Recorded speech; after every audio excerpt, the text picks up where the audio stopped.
সোমবার 21শে জুলাই ইতিমধ্যেই তার প্রস্তুতি শুরু হয়ে গিয়েছে। উত্তর থেকে রেকর্ড জমায়েতের চ্যালেঞ্জ। 21শে জুলাই তৃণমূলের চোখ এবার উত্তরের জেলায়। উত্তরবঙ্গ থেকে রেকর্ড জমায়েতের টার্গেট। চা বলয় ও রাজবংশী এলাকা থেকে জমায়েতের টার্গেট। আমাদের সঙ্গে এই মুহূর্তে সরাসরি রয়েছেন প্রতিনিধি আবির।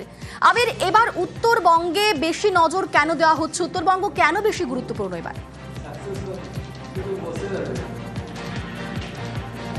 প্রথমত যে সংখ্যক সেখানে বিধানসভা আসন রয়েছে তার যত সংখ্যক বেশি আসন যে রাজনৈতিক দল পাবে তারা ততটা বিধানসভা নির্বাচনের ক্ষেত্রে সুবিধার জায়গাতে থাকবে। 2019 থেকে তুমি যদি দেখো সেটা হচ্ছে বিজেপির তরফ থেকে স্পষ্টত পরিষ্কার করে বলা হয় যে উত্তরবঙ্গে তাদের সংগঠন অনেকটা বেশি শক্তিশালী এবং তারা সেখানে নির্বাচনের সময় ভালো ফল করতে পেরেছে। 2024-এর লোকসভা নির্বাচনে অবশ্য বিজেপির হাতে থাকা কোচবিহার আসনকে তৃণমূল কংগ্রেস ছিনিয়ে আনতে পেরেছে।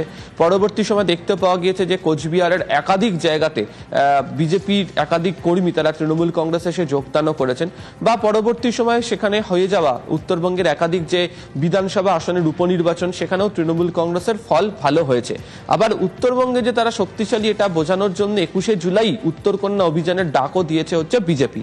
এই অবস্থাতে দাঁড়িয়ে উত্তরবঙ্গের বেশি সংখ্যক মানুষকে টার্গেট করে তৃণমূল কংগ্রেস বুঝিয়ে দিতে চাইছে যে তাদের উত্তরে সংগঠন জোরালো রয়েছে, উত্তরবঙ্গে তারা যে কাজ করেছেন তার ফলের তারা পাবেন, এবং অবশ্যই সেখানকার মানুষও যাতে বেশি করে রাস্তাতে নেবেন বা তৃণমূলের যারা কর্মী সমর্থকরা রয়েছেন তারা যাতে রাস্তাতে নেবে এখন থেকে পুরোপুরিভাবে রাজ্য যে কাজ করেছে এবং রাজনৈতিক দিক থেকেও যে সিদ্ধান্ত তাদের দল তৃণমূল কংগ্রেস গ্রহণ করেছে সেগুলোর প্রচারের ক্ষেত্রে থাকে, সেটিকে সমস্ত রকমভাবে প্রচারের আলোতে তুলে আনতে চাইছে তৃণমূল। ফলে সেদিক থেকে দেখতে গেলে বিজেপিকে কার্যত চ্যালেঞ্জ করে এবারের 21শে জুলাইয়ের ক্ষেত্রে উত্তরবঙ্গকে বেশি করে টার্গেট করতে চাইছে হচ্ছে তৃণমূল, এবং তাদের বক্তব্য সেটি হবেও। ইতিমধ্যেই উত্তরবঙ্গ থেকে মানুষজন আসতে শুরু করেছেন, আগামীকাল আরও অনেক বেশি সংখ্যক কর্মী সমর্থকরা এসে উপস্থিত হবেন। ফলে কার্যত বিজেপিকে চ্যালেঞ্জ করে উত্তরবঙ্গ নিয়ে এখন থেকেই ময়দানে রাজনৈতিকভাবে প্রচারের ক্ষেত্রে পুরোপুরিভাবে তৃণমূল থাকছে।